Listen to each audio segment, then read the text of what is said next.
குடிக்கொரு சந்ததியாய் ஆழ்வார்கள் தம் செயலை விஞ்சி நிற்கும் தன்மையளாய் பிஞ்சாய் பழுத்தாளையாண்டாளை பத்தியுடன் நாளும் வழுத்தாய் மனமே மகிழ்ந்து. 17வது பாசுரத்திலே நந்தகோபர், யசோதை பிராட்டி, நம்பிமூத்த பிரான், கண்ணன் ஆகிய 4வரை எழுப்பினார்கள். ஆனால் கண்ணன் இன்னும் எழுந்திருந்து வரவில்லை. ஏன் எழுந்திருக்கவில்லை என்னால், இவர்கள் முறை தவறி நம்மை பத்துகிறார்கள் என்ற அந்த அபிப்பிராயத்திலே அப்படியே கிடந்தானவன். என்ன முறை தவறி விட்டார்கள்? எப்பொழுதுமே எம்பெருமானை பத்தும் பொழுது பிராட்டியை முன்னிட்டு கொண்டுதான் எம்பெருமானை அடைய வேண்டும். இவர்கள் நேரே என்னை பத்தி விட்டார்களே, நான் எப்படி இவர்களுக்கு காரியம் செய்வது என்று அவன் எழுந்திருக்காமல் இருந்தான். அதை உணர்ந்தார்கள் இந்த கோபிகைகள். உடனே நப்பின்னை பிராட்டியை எழுப்ப வேண்டும் என்று இந்த பாசுரத்திலே, இன்றைய 18வது பாசுரத்திலே நப்பின்னை பிராட்டியை முழுவதும் வர்ணித்து எழுப்புகிறார்கள். உந்து மதகளித்தன் ஓடாத தோள்வலியன் நந்தகோபாலன் மருமகளே நப்பின்னாய் கந்தம் கமழும் குழலி கடைதிரவாய் வந்தெங்கும் கோழி அழைத்தனகான் மாதவி பந்தல் மேல் பல்கால் குயிலினங்கள் கூவினகான் பந்தார் விரலி உண்மை துணன் பேர் பாட செந்தாமரை கையால் சீரார் வலையொழிப்ப வந்து திரவாயி மகிழ்ந்து மகிழ்ந்தேலோர் எம்பாவாயி. நப்பினை பிராட்டியை எழுப்பும் பொழுது என்ன வார்த்தையை சொல்லி எழுப்பினால் அவளுக்கு சந்தோஷம் ஏற்படுமோ அந்த வார்த்தையை சொல்லி எழுப்புகிறார்கள். கும்பர் மகளே நப்பின்னாய் என்று சொல்லியிருக்கலாம். ஆனால் அப்படி சொல்லவில்லை. நந்தகோபாலன் மருமகளே நப்பின்னாய். 3வது பாசுரமாக தொடர்ந்து நாயகனாய் நின்ற நந்தகோபன், அம்பரமே தண்ணீரே சோரே அறம் செய்யும் நந்தகோபன், உந்து மதகளித்தன் ஓடாத தோல்வலியன் நந்தகோபன் என்ன அந்த நந்தகோபனுடைய மருமகளே நப்பின்னாய். அது எப்பேற்பட்ட நந்தகோபன் என்னால், உந்து மதகளிட்டன் ஓடாத தோல்வலியன், மத யானைகளையெல்லாம் உந்தி தள்ளுபவர் நந்தகோபர். ஓடாத தோல்வலியன், நாட்டிலே நடையாடாத தோல் வலிமையை உடையவர். நமக்கெல்லாம் சந்தேகம் வரும், நந்தகோபர் எங்கே யானையை தள்ளினார், எங்கே எந்த போருக்கு போய் அவர் நாட்டிலே நடையாத தோல் வலிமை உண்டு என்று அவர் பெயர் பெற்றார் என்னால், இதெல்லாம் நந்தகோபர் பண்ணவே இல்லை, பண்ணினதாக நமக்கு தெரியவில்லை. ஆனால் இதெல்லாம் கண்ணன் பண்ணியிருக்கிறான். மத யானையை உந்தி தள்ளினான், கோலையாப்பீட்டம் என்கிற யானையை. ஓடாத தோல்வலியன் என்று பல பல மல்லர்களையெல்லாம் கண்ணபிரான் முடித்திருக்கிறான். அப்போ இதெல்லாம் கண்ணபிரான் பண்ணியிருக்கிறான் என்னால் அவனுக்கு இந்த குணம் எங்கிருந்து வந்தது? தகப்பனாரிடத்திலிருந்து தான் வந்தது. காரண குணாகா காரியே சங்கிராமந்தி என்று தெரிவிப்பார்கள். காரணத்திலே ஒரு குணம் இருந்தால் அது காரியத்திலே நிச்சயமாக தெரியும். நூல் வெள்ளையாக இருந்தால் அதிலிருந்து உண்டாகக்கூடிய வஸ்திரம் வெள்ளையாகத்தான் இருக்கும். மண் சிகப்பாக இருந்தால் அதிலிருந்து பண்ணக்கூடிய குடம் அது மண் குடம், அது சிகப்பாகத்தான் இருக்கும். அதனால் கண்ணபிரான் இந்த காரியத்தை எல்லாம் பண்ணியிருக்கிறான். அதனால் நந்தகோபுரிடத்திலிருந்து தான் அந்த வீரம் அவனுக்கு வந்திருக்கும் என்று ஓடாத தோல்வலியன் உந்து மதகளித்தன் நந்தகோபாலா என்று ஒரு அர்த்தம். இல்லை என்னால் கண்ணபிரானே ஒரு யானை, அந்த யானையை முந்தி தள்ளுபவர், கட்டுப்பாட்டிலே வைத்திருப்பவர் நந்தகோபர் என்று அப்படி ஒரு அர்த்தம். நந்தகோபாலன் மருமகளே என்று சொன்னார்கள். நப்பினை பிராட்டிக்கு அவளுக்கு என்ன எண்ணம் என்னால், இந்த நந்தகோபாலன் மருமகளேன்னு சொன்னால் அது என்ன மட்டும்தான் குறிக்கிறதுன்னு எப்படி வைத்துக்கொள்ள முடியும்? கண்ணன் பிறந்த பிற்பாடு திருவாய்ப்பாடியிலே அத்துணை பெண்களுமே நந்தகோபருடைய மருமகள்கள் தான். அப்போ என்ன மட்டும் இது குறிப்பதாக நான் எப்படி கொள்ள முடியும் என்று பேசாமல் இருந்தாள். உடனே அவளை பெயரை சொல்லி அழைக்கிறார்கள். நந்தகோபாலன் மருமகளே நப்பின்னாய். நப்பின்னாய் என்ன அவளுக்கு ரொம்ப அழகான பின்னை என்று பெயர். துப்புட யாயர்கள் தம் சொல்வழுவாத ஒரு கால் தூய கருங்குழல் நல் தோகமயிலனைய நப்பினை என்று பெரியாழ்வார் பாடுகிறார்.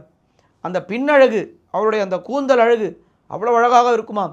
தோக மயிலனைய நப்பினை, மயில் தோகையை விரித்தாற் போலே அவளுடைய கூந்தல் அழகு இருக்கு. ஏன்னா அதனாலே அவளுக்கு பின்னை என்று பெயர். இல்லை என்னால் நீலாதேவியினுடைய அவதாரம் நப்பின்னை.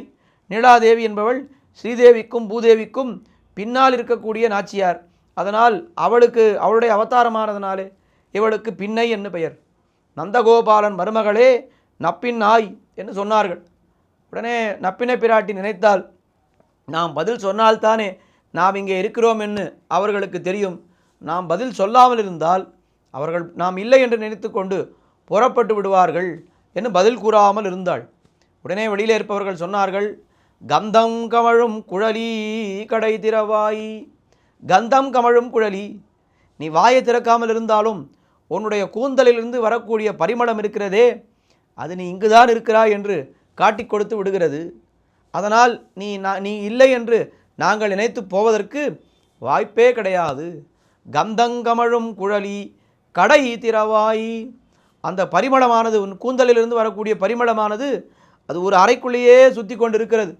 அந்த பரிமளத்தை நாங்களும் அனுபவிக்க வேண்டாமா? ஆனால் எல்லாம் அணை கட்டினார் போலே அத்தனை கதவுகளையும் நீ அடைத்து வைத்திருக்கிறாய். இந்த கதவுகளையெல்லாம் திறந்து பெரிய வெள்ளமிடுகின்ற ஒரு ஆற்றுக்கு அணை கட்டி அடைத்து வைத்தால் என்ன ஆகும்? பிரயோஜனம் இல்லை. அந்த கதவை நீ திறந்து அந்த மடை திறந்தார் போலே, இந்த வெள்ளம் மடை திறந்து பாய்கிறா போலே அந்த கூந்தலிலிருந்து வரக்கூடிய பரிமளம் வந்து எங்கள் மீது வீச வேண்டும். கந்தங்கமழும் குழலி கடை திறவாய் என்னார்கள். உடனே நப்பினை பிராட்டி கேட்டாள், இன்னும் பொழுது விடியவே இல்லையே, அதற்குள்ளே நீங்கள் ஏன் வந்தீர்கள் என்று சொன்னா. இல்லையே, நன்னா பொழுது விடிந்து விட்டதே. வந்தெங்கும் கோழி அழைத்தனகான். எவ்வளோ கோழிகளெல்லாம் கூவா நின்றன, எல்லாம் கூவுகின்றன, இன்னும் பொழுது விடிகளை நீ எப்படி சொல்கிறாய் என்று நப்பினை பிராட்டியை பார்த்து கேட்டாளாம். இந்த கோழிகளையெல்லாம் நீங்கள் அச்சமூட்டி கூவச் செய்திருப்பீர்கள், உண்மையாக பொழுது விடியவில்லை என்று நப்பினை பிராட்டி சொன்னாள். அதற்கு பதிலாக மாதவி பந்தல் மேல் பல்கால் குயிலினங்கள் கூவினகான். மாதவி பந்தல், இந்த குறுக்கத்தி மலருடைய பந்தல், அது ரொம்ப குயில்களுக்கு ரொம்ப பிடித்தமான இடம். அங்கே இருந்து கொண்டு தான் உச்சஸ்தாயிலே அந்த குயில்கள் எல்லாம் பாடுமாம். அந்த மாதவி பந்தல் மேல் பல்கால் பலமுறை குயில்களெல்லாம் கூவினகான். என்ன அவர்கள் அப்படி சொல்லி உள்ளே பார்த்தார்களாம், நப்பினை பிராட்டி எப்படி இருக்கிறாள் என்று. அவள் பார்த்தால் ஒரு கையிலே பந்தை வைத்து கொண்டிருக்கிறாள், ஒரு கையாலே கண்ணனை பிடித்து கொண்டிருக்கிறாள். உள்ளே என்ன நடந்தது என்று இவர்கள் ஊகித்து விட்டார்கள். கண்ணனுக்கும் நப்பினை பிராட்டிக்கும் பந்து விளையாட்டிலே போட்டி ஏற்பட்டது. கண்ணன் தோற்று விட்டான், நப்பினை பிராட்டி ஜெயித்து விட்டாள். அந்த பெருமிதம் தோற்ற கையிலே அந்த பந்தை வைத்து கொண்டிருக்கிறாள் நப்பினை பிராட்டி. உடனே அவளை பார்த்து, பந்தார் விரலி உன் மைத்துனன் பேர் பாட. அண்ணா, பந்து பொருந்திருக்கக்கூடிய கையை உடையவளே, விரலை உடையவளே, பந்தார் விரலி உன் மைத்துனன் பேர் பாட நாங்கள் வந்தோம். என்ன, கண்ணபிரான் தோற்றான் இல்லையா, அந்த தோல்விக்கு ஒரு சகசரநாமம் பாடுவதற்காக நாங்கள் வந்திருக்கிறோம். ஆனால் ஜெயித்தவர்கள் எல்லாம் தோத்தவர்களை ரொம்ப ஏளனமாக பேசுவார்களே, அப்படி பேசுவதற்காக நாங்கள் வந்திருக்கிறோம். உன் மைத்துனன் பேர் பாட வந்தோம் என்று சொன்னார்கள். உடனே சரி, நீங்கள் கதவை திறந்து கொண்டு நீங்களே உள்ளே வாருங்கள் என்ன அவள் சொன்னாளாம். உடனே அப்பொழுது சொன்னாள், அந்த வெளியிலே இருப்பவர்கள் சொன்னார்கள், செந்தாமரை கையால் சீரார் வளையொலிப்ப வந்து திறவாய் மகிழ்ந்து. அதனுடைய தாமரை போன்ற கைகள், யாருக்கும் அஞ்சாதே என்று சொல்லக்கூடிய கை எம்பெருமானுடைய கை. அந்த எம்பெருமானுக்கும் அஞ்சாதே என்று சொல்லக்கூடிய கை அது உன்னுடைய கை. செந்தாமரை கையால் சீரார் வளையொலிப்ப, அந்த வளை குலுங்க, அந்த நீ வருகிறாய் என்று அந்த வளையோசை மூலமாகவே நாங்கள் தெரிந்து கொள்ள வேண்டும். அப்படி நீ வந்து மகிழ்ந்து வந்து திறவாய், கதவை திறக்க வேண்டும் என்று நப்பினை பிராட்டியை இந்த பாசுரத்தில் எழுப்புகிறார்கள். இந்த பாசுரம் திருப்பாவையிலே மிக மிக முக்கியமான பாசுரம். சரித்திரம் எல்லாருக்கும் தெரியும். எம்பெருமானாருக்கு திருப்பாவை ஜீயர் என்று திருநாமம் ஏற்பட்டது. அது இந்த பாசுரம் ரொம்ப முக்கியமான காரணம். பெரிய நம்பி திருமாளிகை வாசலிலே எம்பெருமானார் போகின்ற காலத்திலே அவர் வந்து திறவாய் மகிழ்ந்து என்று அந்த பாசுரத்தை அனுசந்தித்து கொண்டிருக்கின்ற சமயத்திலே அத்துழாய் என்கிற பெண், பெரிய நம்பியினுடைய பெண், அவள் வந்து கதவை திறக்க அவளை நப்பினை பிராட்டியே என்று நினைத்து சேவித்து விட்டார் எம்பெருமானார். ரொம்ப எம்பெருமானார் உகந்த பாசுரம் என்று கூட காட்டுகிறார்கள். தொடர்ந்து அனுபவிப்போம். ஆண்டாள் திருவடிகளே சரணம்.